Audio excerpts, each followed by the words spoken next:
Alright. Okay. Umpisa na ang kaululan ni FLM. Oy, Rosmar ha. Umayos ka, Rosmar. Okay. Mga kapatid, katulad po ng sinabi ko, sa totoong buhay,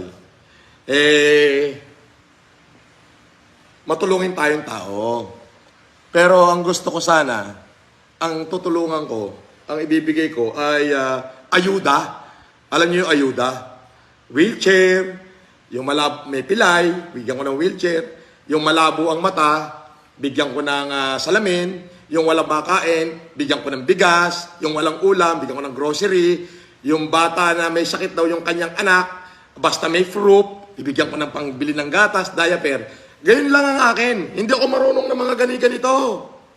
Pero dahil in-advisean ako ng kaibigan ko na si Rosmar Tan, pamulaklakin, sabi niya, idol, sabi niya, kuya, pamigay ka ng, kasi yung mga, ano ngayon, dali, pakinggan natin yung sinabi ni Rosmar. Minessage niya ako para, alam nyo, makatotohanan. Ayoko ng kwentong kutsero na walang nakwento lang. Okay?